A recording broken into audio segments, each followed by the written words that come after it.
Herb. Herb is a plant. I mean, herbs are good for everything.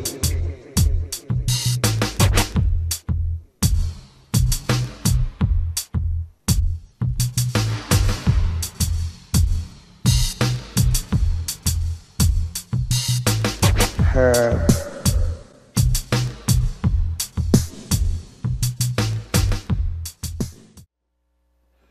Welcome to the Eugene Cannabis TV show. You got DanK, your host here, and we've got some information for you, news stories, and things happening around the nation and especially in the state of Oregon.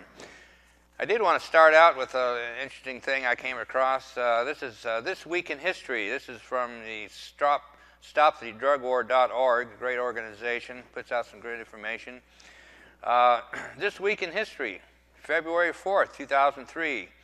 Jurors who had convicted Ed Rosenthal of federal marijuana cultivation charges held a press conference saying that they were deceived by the withholding of information about Rosenthal's involvement in medical marijuana, that they would not have convicted him had they known, and calling for a new trial. Same day, February 4, 2003, the New York Times publishes an editorial defending Ed Rosenthal and medical marijuana. It says in part, the Bush administration's war on medical marijuana is not only misguided but mean-spirited. Doctors have long recognized marijuana's value in reducing pain and aiding in the treatment of cancer and AIDS, among other diseases. A recent poll found that 80% of Americans support legalized medical marijuana.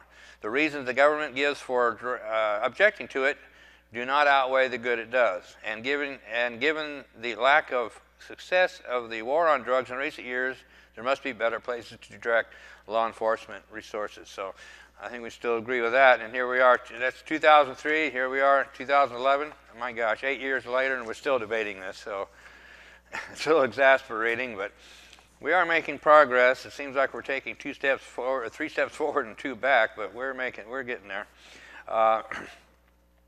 And this could be taken both ways, I guess. Obama says drug legalization worthy of debate. He's quoted as saying, "I think this is an entirely legitimate topic for debate, but I'm not in favor of legalization," he said in response to a question from law enforcement against Prohibition member Mackenzie Allen. "I am a strong believer that we have to think more about drugs as a public health problem. When you think of other damaging activities, such as smoking or driving without seat belts, we have made huge strides by changing people's attitudes. With drugs, we have been so focused on arrests, incarceration, and interdiction that we don't spend enough time focusing on demand. That would require shifting resources and being strategic," he said, citing lengthy waits for drug treatment. "We also have to look at what we're doing with nonviolent first-time drug offenders, suggesting that drug courts could be an answer. These are all issues worth exploring," he said. Legalization and related issues made more than a respectable showing in the lead-up to Thursday's YouTube Ask Obama forum. Of the top 200 most popular questions submitted, nearly all were on drug policy.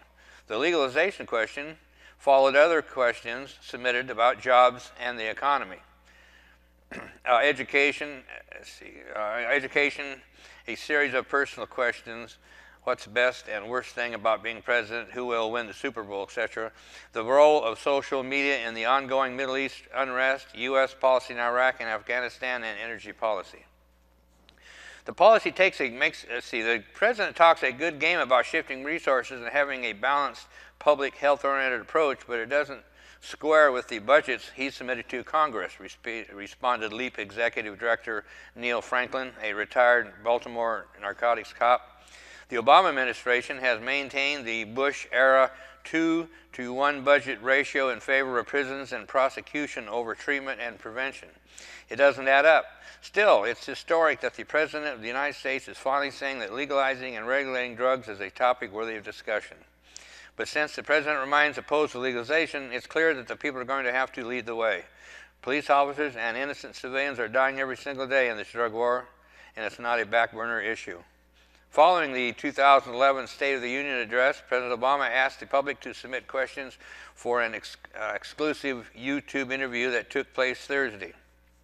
The Ask Obama forum promised to take questions from the American people on the issues they find most important in terms of national policy. So again, we have a little bit of hope, but still not talking the way we like to hear them talk.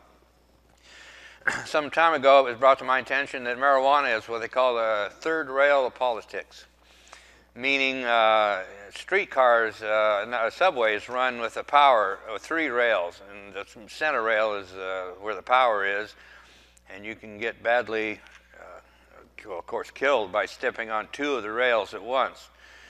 And so that's what the analogy they use with marijuana, saying that it's, if a politician talks about marijuana, it could kill him as being a politician. So marijuana is a third rail of politics, and politicians don't want to talk about it. But talk about it they are, and the legislature is in session, and so I have the first list of some of the laws that these clowns are working on in Salem. Much to my chagrin, the Oregon peoples voted to have them convene every year, which was a big, big mistake in my opinion. They do enough damage every other year. Now they can really mess up things every year. So here we go. House Bill 3093, sponsored by Representative Hicks. Remember that name, Hicks. 3093 reduces the amount of usable medical marijuana that person may possess to 1 ounce. Applies to all card holders. So they want to reduce, obviously it's self-explanatory, no explanation why it seems to be a problem, why we need to reduce the amount that a person can possess, but in his infinite wisdom, he's come up with this House bill. Here's another one, House Bill 23. Oh, excuse me, this is a House Joint Resolution 23. Proposes amendment to Oregon Constitution authorizing district attorney to prosecute felony possession of controlled substance without a grand jury indictment or preliminary hearing.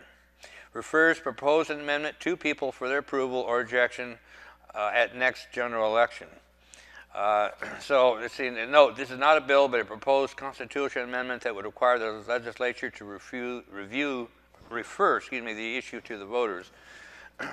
So again, like most of these, it probably doesn't stand a chance of a snowball in heck, but still, even the fact that people are even bringing this up is very disappointing instead of working on items that they should be working on. Okay, we have Senate Bill 5530. Approves certain new or increased fees adopted by the Oregon Health Authority. I'm not too sure on what that one is. I believe it has something to do with the Oregon Medical Marijuana Program, which is under the Oregon Health Authority. I have to get more information on that. Senate Bill 377 authorizes court to enter judgment of a conviction for Class A misdemeanor when a person is convicted of manufacturing amounts of marijuana not greater than amounts permitted for possession under the Oregon Medical Marijuana Act. So again, I'm getting some more information on that one. Senate Bill 327 creates crime of unlawful manufacture of marijuana on public land. Punishes by a maximum of 20 years imprisonment, $375,000 fine, or both. This is introduced by Senator Ferroli. And that one there, I don't know, it might get some traction because of all the news about people that are growing cannabis on the forest, public lands. It turns out the majority of them are Mexican cartels, but anyway, House Bill 3046. Now this is the grandpa here. This is suggested by Stormy Ray, who was one of the chief petitioners on the original Oregon Medical Marijuana Act. She's a bit of a loose cannon. Hardly anybody. In fact, I can't think of anybody in the medical marijuana movement that gives her any credit or accepts any of her ideas and changes that she thinks that should be made. She's also known to pander to law enforcement. So anyway, this is House Bill 3046. Directs Oregon Health Authority to register marijuana cooperatives to operate marijuana grow sites and sell marijuana to registry identification card holders. Imposes a 10% tax on net profit from sale of marijuana by cooperatives. Continuously appropriates 50% of monies from the tax to authority for purposes of administering Oregon medical marijuana program. As of January 1, 2013, eliminates registration of marijuana grow sites not operated by a cooperative or at a residence of the registry identification card holder or designated primary caregiver. So, in other words, she's suggesting that that the state start up co-ops and eventually eliminate private gardens. No, not eliminate private. It wouldn't eliminate private gardens, but the only person that could grow would be at the residence. So in other words, you couldn't have a person growing for 2 or 3 people. They're trying to get into the co-op. So again, nobody in the movement is supporting anything she's come up with, including that one. So it's going to be quite a battle, and it's really just concerning when we have to end up going against our own. Makes us look kind of, I don't know, it just doesn't look good to our opponents, but we have fighting among ourselves. But House Bill 3077 requires medical marijuana registry identification card holder to be an Oregon resident. House Bill 2994 prohibits operation of a marijuana grow site within 2,500 feet of school or place of worship. That's, first of all, I think it's 1,000 feet. Criminally, if you do anything drug-wise within 1,000 feet of the school, you can get in trouble. Well, now they're going to prohibit a medical marijuana grow within 2,500 feet of a school or place of worship. That is so ridiculous, but it's there. House Bill 2982. This is introduced by Representative Wingard. At the request of Deputy Emily Burley of the Clackamas County Sheriff's Office. Requires Oregon Health Authority to deny applications for medical marijuana registry identification card if applicant has been convicted of felony involving controlled substance. Prohibits person convicted of felony involving controlled substance from using medical marijuana registry identification card. Requires Oregon Health Authority to conduct criminal records check on persons who possess medical marijuana registry identification card and to revoke card issued to a person convicted of felony involving controlled substance. So even if the person is involved in controlled substance and they are a medical marijuana patient, they couldn't be a medical marijuana patient under this bill. It's just so ridiculous. House Bill 2789. This is introduced by Representative Thatcher. Authorizes issuance of concealed handgun license to person convicted or diverted for certain marijuana offenses in another jurisdiction if conviction or diversion is equivalent to conviction or diversion that does not operate as bar to obtaining license under the Oregon law. Expands class of marijuana convictions that do not operate as a bar to obtaining concealed handgun license to include misdemeanor conviction for possession of marijuana that was committed before possession of less than 1 ounce was made. Well, anyway, even the description is confusing. House Bill 2674 reduces possession of user quantity of controlled substance in Schedule 1s and 2 to Class A misdemeanor. Punishes by maximum 1 year's imprisonment, $6,250 fine or both. Defines user quantity as quantity of controlled substance that is less than quantities listed in ORS 475.900, blah, blah, blah. So anyway, that's some of the bills that are in the legislation is in session. And none of these have advanced yet, so that's one of the good news from all this. But the assault on the program, the Oregon medical marijuana program, continues.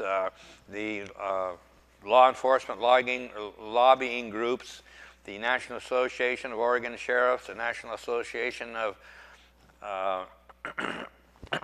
county sheriffs, the National Association of Police Chiefs, all get funding from these Drug-Free America places that get, that's where they get their cash to operate on, and then they operate as a nonprofit because they're a lobbying group, and they're the group that put the sign up in Molalla, showing a pot sign and saying to turn in, to call this 800 number to turn in marijuana grows that you come across. And they call also it called marijuana is marijuana is the gateway to meth. So this is the kind of people that we're dealing with, and this is law enforcement. Again, it's the trade organizations.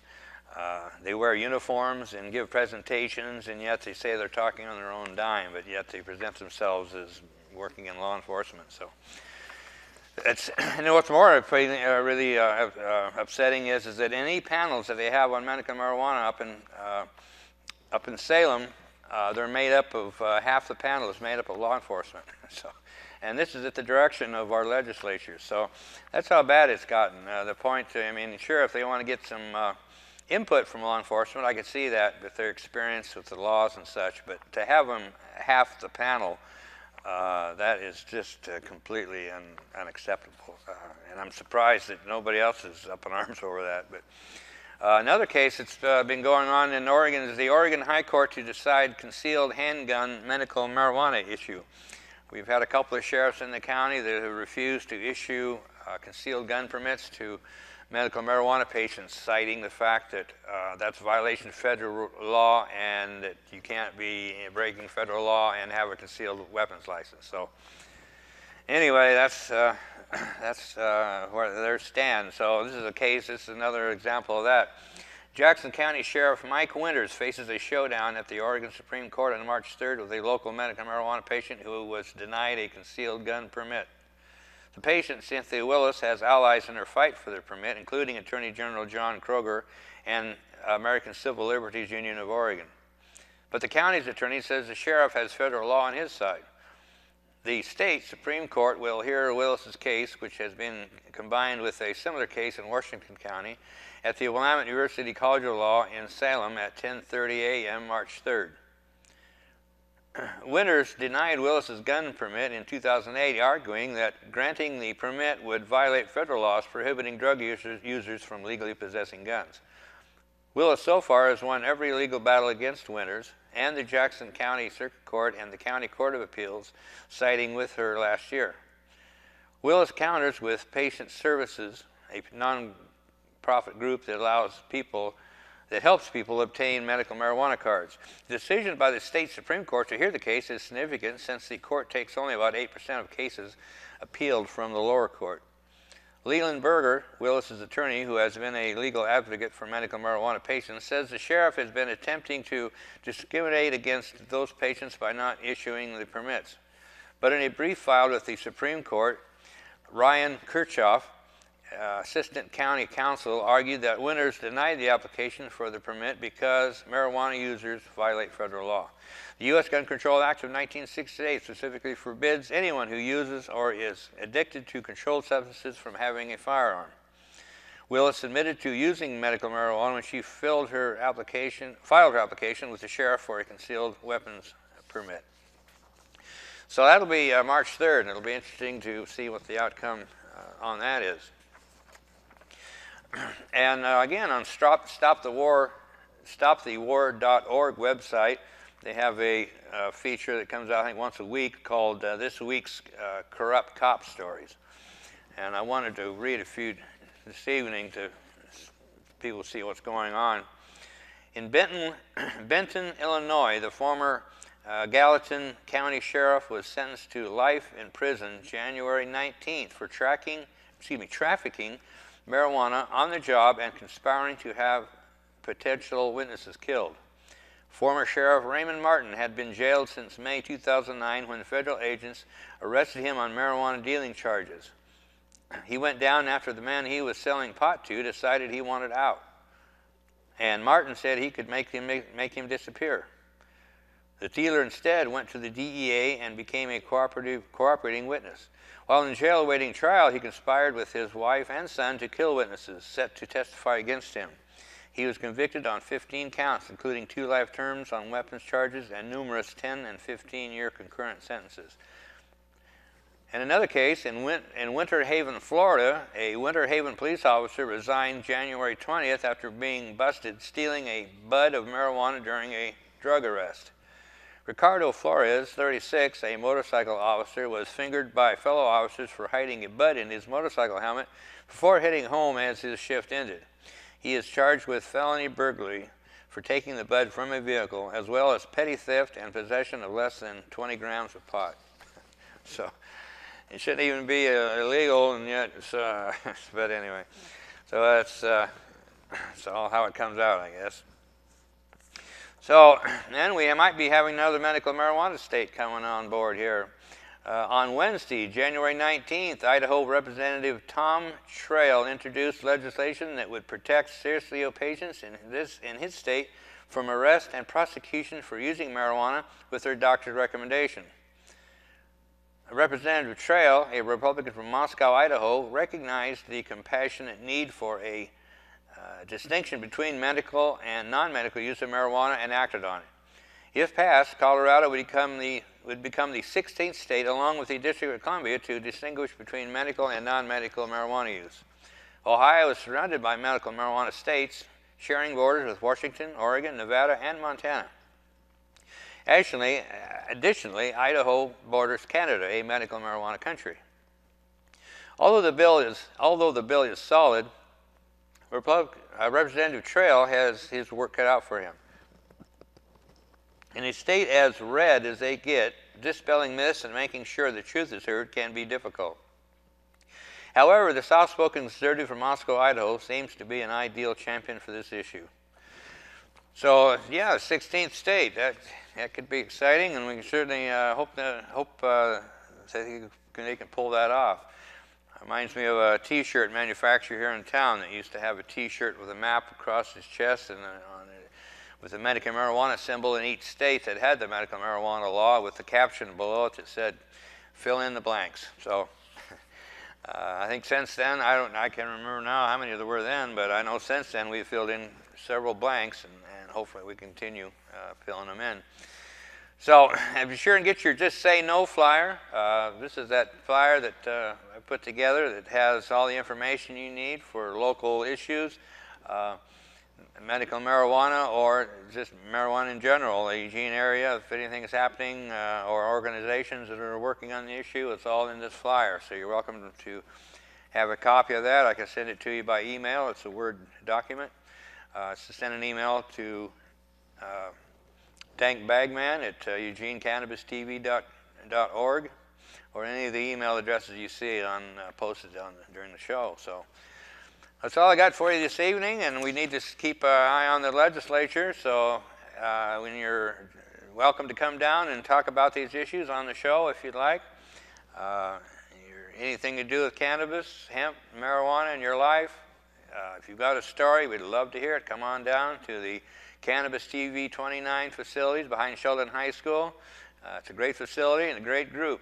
I'd like to give a little plug for the Community TV 29 people, a hard-working crew that makes all these facilities available to us. So again, it's time to, as our friend Madeline Martinez out of Portland says, it's time to put down the bong and pick up your pen and get busy, because it's a war, and we need to fight for our freedoms to use a plant. It's just simply a plant. Like our friend Bobby Sixcrows, who was on the show here the other day, says if we're going to make a plant illegal, let's make something illegal that's really nasty, like poison oak, something we can all get behind. So a little common sense there. So if you'll come on back next week, and we'll try to have some guests for you. And thanks for coming in, and good evening. Or good morning, depending on what time it is and you're watching the show. Hi, this is LK backstage at Hempstalk 2010. I'm sitting here with Vivian McPeak, one of the founders of the Seattle Hemp Fest. And what do you think of the event? Oh, you know, I think it's great. It's always great to be here in Portland with the Hempstalk crew. It's a beautiful sunny day. It's a wonderful site. There's great vendors, great bands, great speakers lined up, and it's really a sacred event. You know, it's always good to be here with my family. Excellent, excellent. The Seattle Hemp Fest seemed to have been a success. You were saying maybe it has to move this year? Yeah, by our standards, Hemp Fest was a real success. You know, there's like 4 layers of gauging the success. First, can you come in, build it up in a few days? Can you rage without anybody getting hurt or any major problems? And we seem to accomplish that.